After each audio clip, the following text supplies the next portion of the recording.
안녕하세요, 무비가입니다. 지금까지 공개된 킹덤 시즌2의 예고편을 통해 시즌2의 스토리 전개의 예측과 시즌1의 완벽한 정리와 궁금점들을 풀어보도록 하겠습니다. 이번엔 막을 것이다. 반드시 막아야만 한다.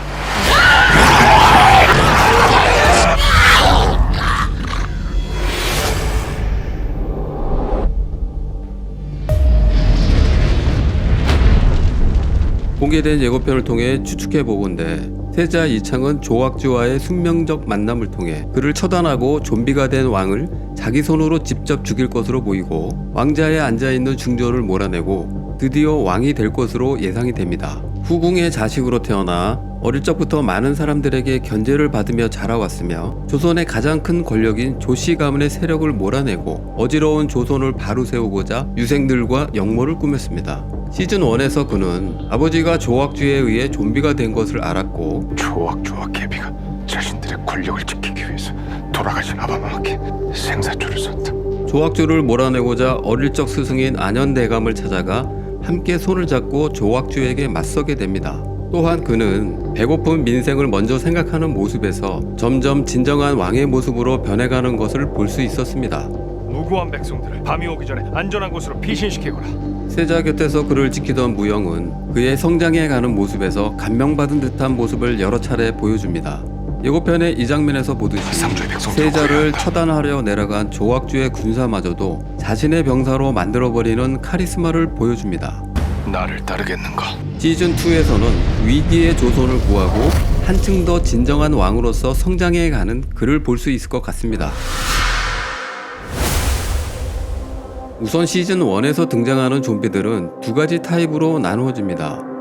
1세대 좀비는 조악주가 죽은 사람도 살려낸다는 신비의 약조, 생사초로 이미 죽은 임금을 살려냈었죠. 이 좀비는 인간의 피와 살을 갈구하지만 해가 지면 활동하고 해가 뜨면 다시 죽은 시체로 돌아갑니다. 또한 왕에게 물린 사람은 바로 전염되어 좀비로 변하지 않습니다. 그것은 시즌1에서 왕에게 물렸던 사람들이 좀비로 변하지 않고 연못에 버려지거나 이승희 의원의 조수 또한 좀비로 변하지 않았었죠. 하지만 1세대 좀비에게 물렸던 시체를 먹은 사람들은 또 다른 2세대 좀비로 재탄생하게 됩니다. 이 좀비들은 전염성이 굉장히 빨라서 물리자마자 바로 좀비로 변하게 되고 햇빛이 아닌 온도에 의해 활동한다는 사실을 시즌1 마지막에 알게 되었죠. 햇빛이 아니었어. 온도였어. 결국 이 모든 좀비의 탄생은 권력의 눈이 먼 조악주로부터 만들어졌다고 봐야 하는데 시즌2의 예고편에서 그는 앞에 놓여진 생사초를 물끄러미 노려보고 있습니다. 그는 이미 3년 전에 생사초의 비밀을 잘 알고 있었고 좀비에게 물린 사람을 먹으면 또 다른 변종 좀비가 탄생하는 것도 실험을 통해 알았습니다. 처음엔 좀비들을 통제할 수 있다고 믿었지만 이건 통제가 불가능하다. 결국 이 좀비들은 통제 불가능하다는 것도 알았으며 온도에 의해 활동한다는 것 또한 알게 됩니다. 끝났다 생각하느냐? 그는 좀비들이 조선의 수도인 한양으로의 입성을 막기 위해 경상도를 모두 차단하게 되죠. 역병이 북성하기 전에 반드시 막아야 한다. 하지만 예고편을 보면 궁궐까지 들이닥친 좀비들로 보아 결국 좀비들의 확산을 막지 못한 것으로 보입니다. 저의 일행 중에 조악주 사람 있습니다. 많은 분들이 시즌1에서 이창을 따라다니는 첩자가 있을 것이라 예상을 하셨을 텐데요. 그는 바로 호위무사 무영이 거의 확실합니다. 조악주는 세자의 행선지를 무영이 남긴 쪽지로 매번 알게 되고 세자를 쫓아갑니다. 동네 지휘론으로 가 이승희 의원을 만나 아바마에게 무슨 일이 생겼는지 알아내야만 한다. 세자가 이승희 의원을 만나러 동네로 간다고 얘기했을 때도 내금위장이 쫓아왔을 때도 무영은 추격을 따돌리면서도 이창의 행선지가 적힌 쪽지를 남겼습니다. 세자가 행선지를 이야기할 때 그의 곁에는 항상 무영밖에 없었기 때문에 첩자인 것은 확실합니다.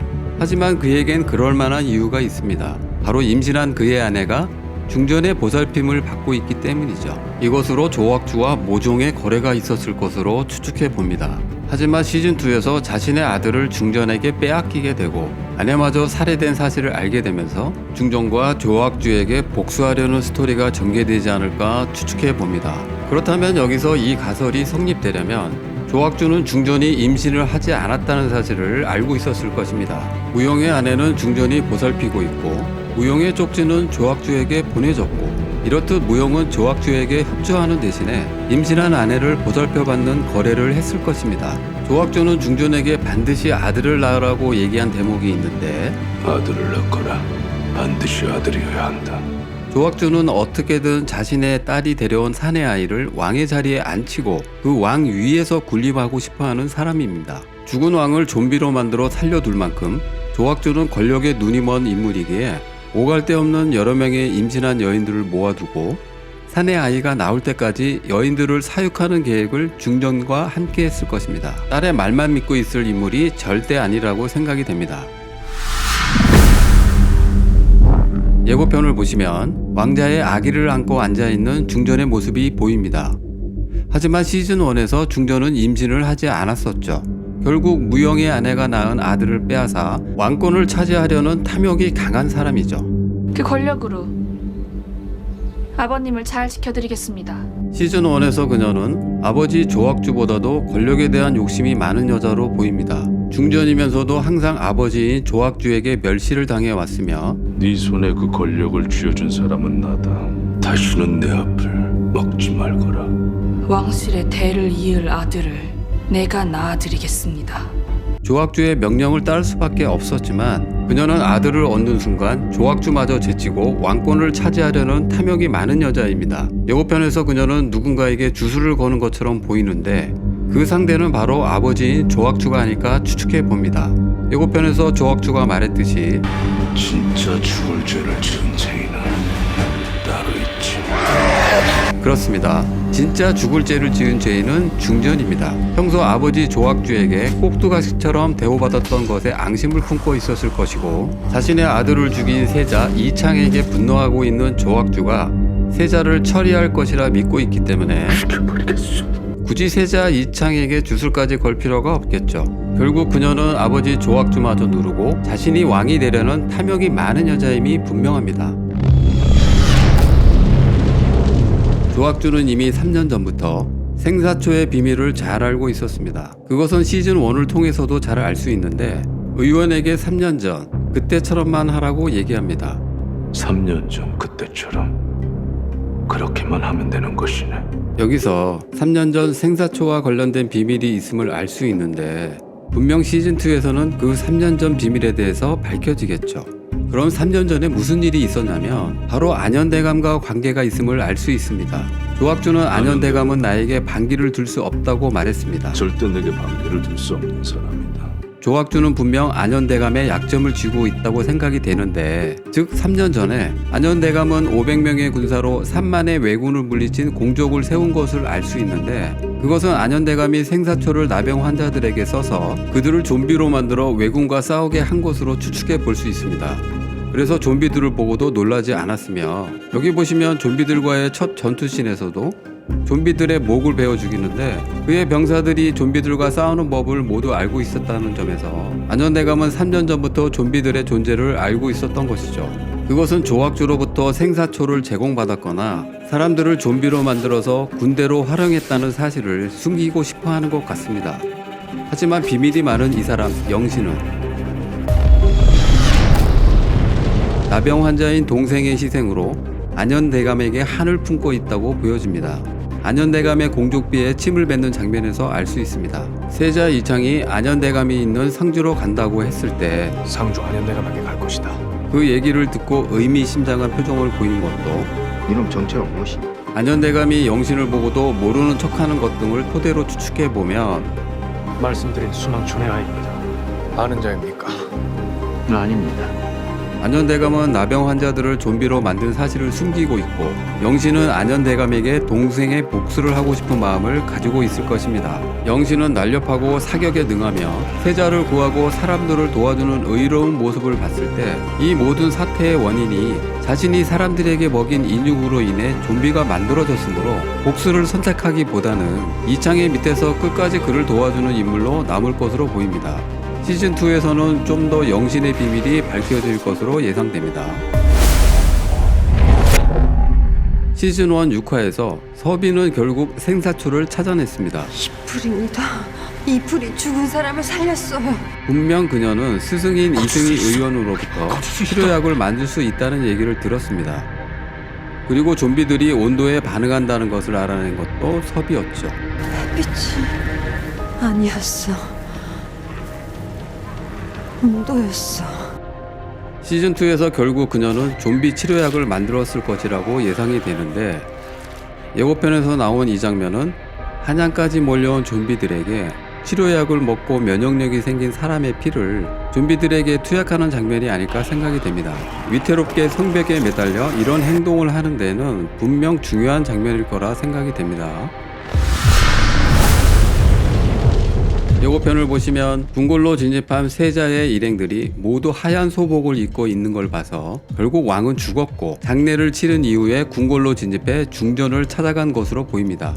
시즌1에서 조학주는 좀비가 된 왕을 데리고 세자가 있는 곳으로 내려갔는데, 이는 세자에게 왕의 모습을 보여주고 세자의 마음을 흔들기 위한 계획이겠죠. 그 모습을 본 세자는 결국 자기 손으로 아버지를 죽일 수밖에 없을 것입니다. 그래야 드라마가 더 극적으로 보이지 않을까요? 그리고 중전을 찾아간 세자의 주위를 보면 그동안 함께 했을 호위무사 무용과 영신, 안현대감의 모습이 보이질 않습니다. 결국 한양으로 올라오는 과정 중에 수많은 싸움에서 이들은 모두 죽었을 가능성도 추측해 볼 수 있습니다. 킹덤 시즌1이 전 세계적으로 흥행을 했고 곧 시즌2의 방영을 앞두고 있지만 이미 시즌3까지 제작을 예정해 두고 있는 상황입니다. 시즌3에서는 전지현이 본격적인 출연을 예고하고 있는데요. 이미 시즌2의 마지막에 전지현의 출연을 두고 극비리의 촬영이 진행된 것이 보도되었습니다. 전지현은 출산 이후 4년 만에 복귀작인 만큼 시즌2의 대미를 장식할 것이고 시즌3를 이어갈 중요 인물이란 정도만 보도되었는데요.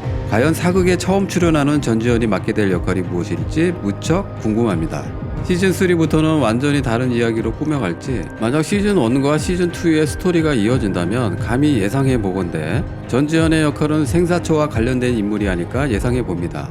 조학주가 생사초를 손에 넣는 과정의 이야기가 전혀 언급이 없었는데요. 섭이가 생사초를 발견한 이곳 엉골과 관련된 인물이거나, 만약에 시즌2에서 조학주가 죽거나 좀비에게 물려 좀비가 된다면 다시 그를 살려내는 인물로 나오지 않을까 조심히 예측해봅니다.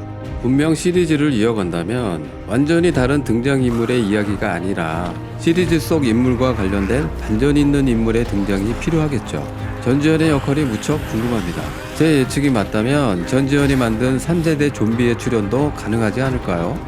마지막으로 우리가 킹덤에 매료된 이유는 단순히 좀비버스터 이야기로 끝나는 게 아니라 그 속에 배고픔을 이야기하고 있기 때문이라고 생각합니다. 끝없는 권력에 대한 인간의 탐욕과 서민들의 극심한 배고픔이 만들어낸 좀비들과의 싸움, 권력 싸움의 수단으로 이용된 좀비에 의해서 배고픈 자들의 슬픔과 안타까움에 대한 이야기로 나라의 뿌리가 되는 백성들의 배고픔과 그 배고픈 자들이 또다시 배고픈 좀비가 되는 악순환이 현대 사회의 현실과도 공감되는 부분이 많기 때문이라고 생각이 됩니다.